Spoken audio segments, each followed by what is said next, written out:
भारतीय स्वातंत्र्याच्या 68व्या वर्धापन दिनाच्या तमाम भारतवासियांना आणि महाराष्ट्रातील माझ्या बंधू भगिनींना मी मनपूर्वक शुभेच्छा देतो। या स्वातंत्र्यासाठी ज्या क्रांतिकारकांनी शहीदी पत्करली व अहिंसेच्या मार्गाने ज्या सत्याग्रहींनी लढा देत इंग्रजी सरकारला जेरीस आणलं, त्या सर्व स्वतंत्रता संग्राम सेनानींचं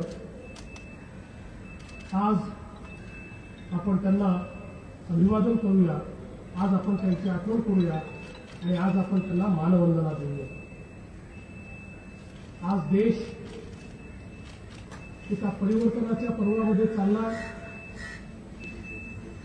एका विकासाकडे अग्रसर होतोय आणि विकासाच्या या मालिकेमध्ये महाराष्ट्राचं खूप मोठं योगदान आहे। मला या गोष्टीचा आनंद वाटतो की आज देशातलं अग्रणी राज्य म्हणून महाराष्ट्राकडे पाहिलं जातं। महाराष्ट्रामध्ये गेले काही दिवस सातत्याने निसर्गाची अवकृपा आपल्याला पाहायला मिळाली आणि त्यातून शेतकरी अडचणीत आला, पण राज्य सरकार शेतकऱ्यांच्या पाठीशी खंबीरपणे उभं राहिलं।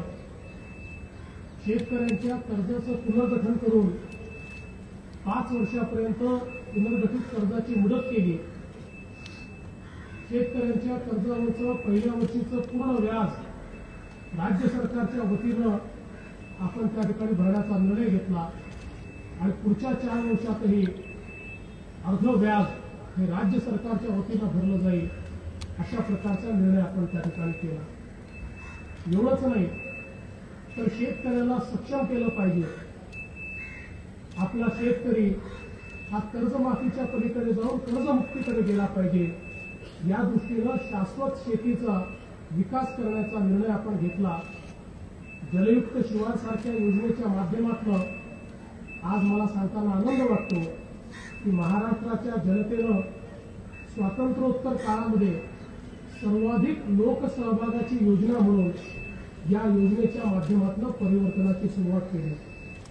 6000 गावांमध्ये परिवर्तन घडतंय, 5000 गावं पुन्हा आपण हातामध्ये घेतोय आणि येत्या 5 वर्षामध्ये महाराष्ट्रातली 20,000 गावं ही दुष्काळमुक्त करण्याचा संकल्प आपण केला। त्यासोबत आमच्या शेतकऱ्यांना शाश्वत सिंचनाकरता 1.5 लाख शेतकरी निर्माण करण्याचा आपण निर्णय घेतला। 1 लाख विहिरी तयार करण्याचा आपण निर्णय घेतला आणि 5-5 वर्षापासून शेतकरी वीज मागतोय पण शेती पंपाला वीज मिळाली नाही, त्या सर्व शेतकऱ्यांना मार्च 2016 पर्यंत वीज देण्याचा निर्धार हा देखील आपण या ठिकाणी घेतला। या माध्यमातून 25,000 कोटी रुपये हे शेतीमध्ये गुंतवणूक करून केवळ कर्जावर आधारित शेतीची अर्थव्यवस्था न ठेवता ही अर्थव्यवस्था ही गुंतवणूक आधारित करायची, असाही निर्णय राज्य सरकारच्या वतीनं घेण्यात आला। आज मला सांगताना आनंद वाटतो की आमच्या बळीराजाकरता नवीन योजना आजपासून आम्ही सुरू करतोय। जो बळीराजा आम्हाला अन्न देतो त्याचीच अन्न अभावी आज परिस्थिती खराब होते आहे आणि म्हणून राज्यातल्या 14 जिल्ह्यांमध्ये मराठवाड्यातले 8 जिल्हे आणि विदर्भातले 6 जिल्हे अशा 14 जिल्ह्यांमधल्या 60 लाख शेतकऱ्यांना आज आपण अन्न सुरक्षेच्या माध्यमातून त्या ठिकाणी 3 रुपयामध्ये तांदूळ आणि 2 रुपयामध्ये गहू देण्याचा निर्णय घेतलाय आणि त्यामुळे बळीराजावर संकट आलं तरी देखील त्याला उपाशी राहावं लागणार नाही, अशा प्रकारचा निर्णय आपण घेतला। आज राज्यामध्ये मोठ्या प्रमाणामध्ये पारदर्शकता आली पाहिजे। आपलं जे शासन आहे ते शासन पारदर्शी असलं पाहिजे, या दृष्टीनं आपण नवीन खरेदीची पद्धत या ठिकाणी स्वीकारली आणि त्याचसोबत जनतेचा योग्य वेळी आणि योग्य पैसे देऊन सेवा मिळाली पाहिजे. सेवा मिळण्यामध्ये कुठली अडचण येऊ नये, कुठलाही भ्रष्टाचार होऊ नये म्हणून राज्यानं सेवा हमी विधेयक देखील स्वीकारलं आहे की ज्या विधेयकाच्या माध्यमातून खऱ्या अर्थानं लोकाभिमुखता ही प्रशासनामध्ये येईल आणि सेवा मिळण्याचा हक्क हा जनतेला प्राप्त होईल आणि सेवा देण्याची जबाबदारी ही शासनावर त्या ठिकाणी येणार आहे. यासोबत आपले सरकारसारखं वेब पोर्टल जे आपण तयार केलं, ज्याच्यावर 9,000 तक्रारी आपल्याला प्राप्त झाल्या, ज्यातल्या 85% तक्रारी या आपण निकाली काढल्या आहेत आणि आज आपले सरकारचा दुसरा भाग आपण सुरू करतोय, ज्यामध्ये सर्व महसुली मुख्यालय ही देखील आता आपले सरकारच्या अंतर्गत आपण आणतोय, ज्या माध्यमातून थेट लोकांना सरकारशी संवाद करता येईल, आपल्या तक्रारी गाऱ्हाणे मांडता येतील, लोकांना सेवा प्राप्त करून घेता येतील. अशा प्रकारचा एक क्रांतिकारी असा निर्णय राज्याच्या वतीनं या ठिकाणी घेण्यात येतोय.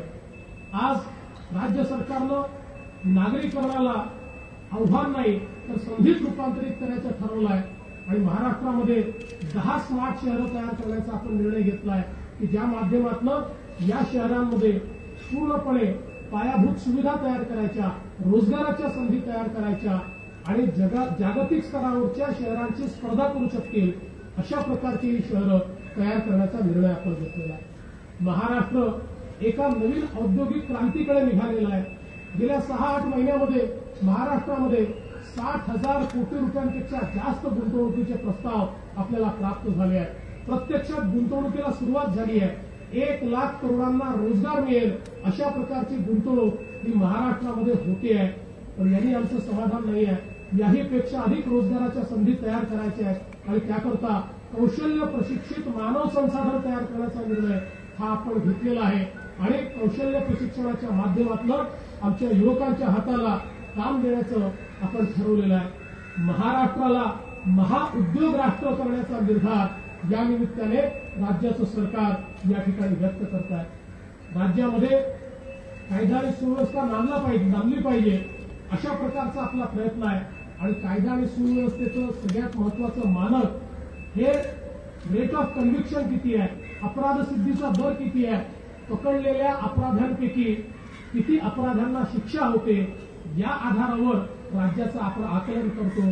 2008-9 साली 8% खाली गेलेलं हे अपराध सिद्धीचा हा दर आज मला सांगताना आनंद वाटतोय की 32% गेलाय आणि तो सातत्याने वाढतोय.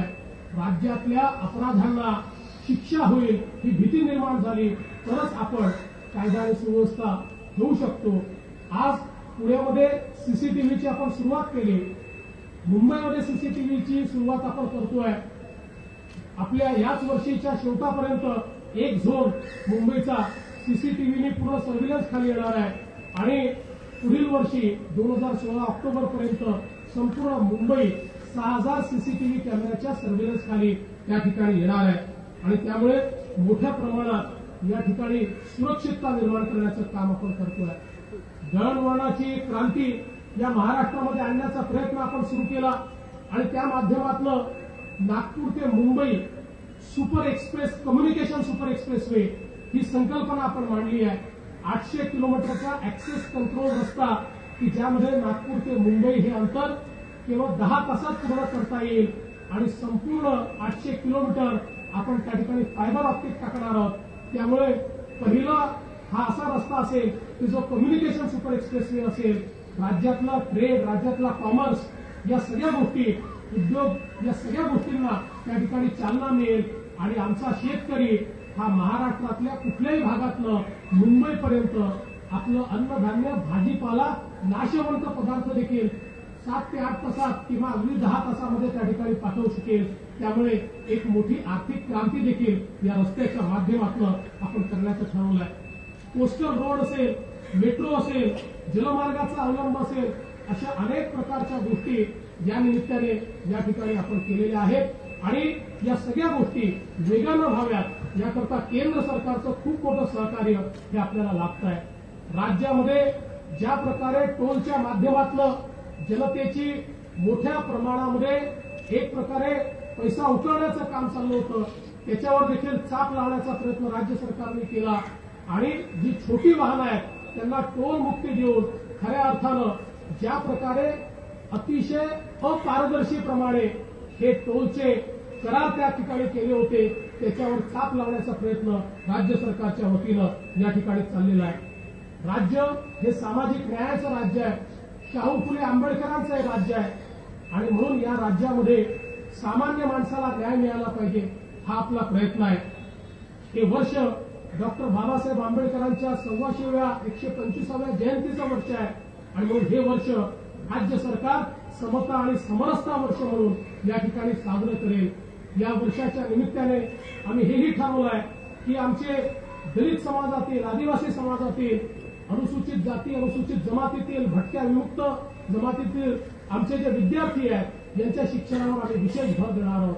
राज्य सरकारने निर्णय केला की आमचे जे अनुसूचित जमातीचे आदिवासी विद्यार्थी आहेत यातल्या 25,000 विद्यार्थ्यांना दरवर्षी राज्यातल्या नामांकित शाळांमध्ये भरती करायचं, त्याचा संपूर्ण खर्च राज्य सरकारने करायचा. मला सांगताना आनंद वाटतो की आतापर्यंत 16,000 विद्यार्थी आम्ही भरती केले आहेत आणि लवकरच 25,000 विद्यार्थी हे राज्याच्या नामांकित शाळांमध्ये शिकतील आणि आदिवासी समाजामध्ये हे शिक्षण जर आपण पोहोचवलं तर निश्चितपणे आपण क्रांती करू शकू. अनुसूचित जातीमध्ये देखील परदेशात शिक्षणाकरता सोयी उपलब्ध करून देण्याचं काम आपण या ठिकाणी केलं आहे.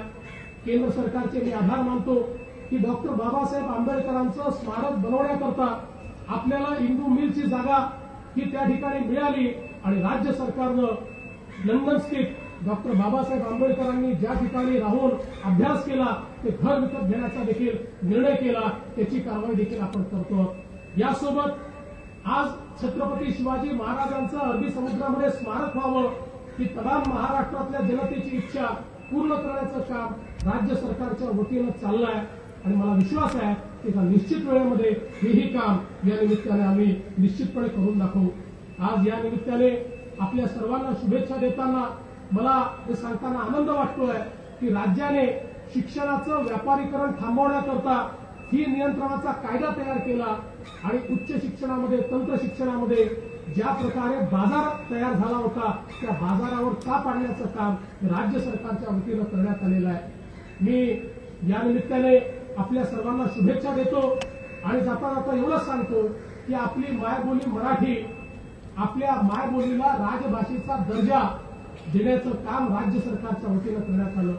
राज्याच्या कायद्यामध्ये कुठेही मराठी आमची राजभाषा असेल अशा प्रकारची तरतूदच नव्हती. या शासनानं विधिमंडळाच्या या अधिवेशनामध्ये कायद्यामध्ये परिवर्तन केलं आणि मराठी आमची राजभाषा असेल अशा प्रकारचा कायदा त्या ठिकाणी एकमताने संमत करून मराठीला दर्जा देण्याचं काम केलं. बंधू भगिनींनो, समाजातल्या सर्व लोकांकरता, विशेषतः महिला असतील, बालकं असतील यांच्या सुरक्षिततेकरता शासन कटिबद्ध आहे आणि समाजातल्या सर्व घटकांचा सर्वांगीण विकास करून या महाराष्ट्राला आणि देशाला पुढे नेण्याचं काम आपण सगळे करूया. आपल्या सर्वांचा याच्यामध्ये सहभाग अपेक्षित आहे. आपल्या सहभागानेच महाराष्ट्र महान राष्ट्र बनेल आणि भारत हे जगातलं उत्तम राष्ट्र बनेल. त्याकरता आपण सगळे कटिबद्ध होऊया. एवढंच आजच्या प्रसंगी मी बोलतो आणि आपल्या सर्वांना पुन्हा एकदा शुभेच्छा देऊन माझं बोलणं संपवतो. जय हिंद, जय भारत, जय महाराष्ट्र.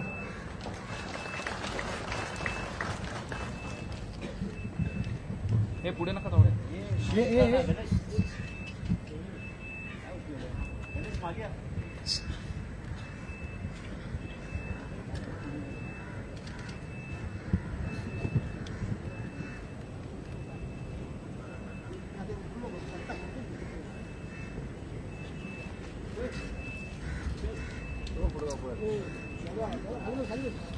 पुढे जायचं ना.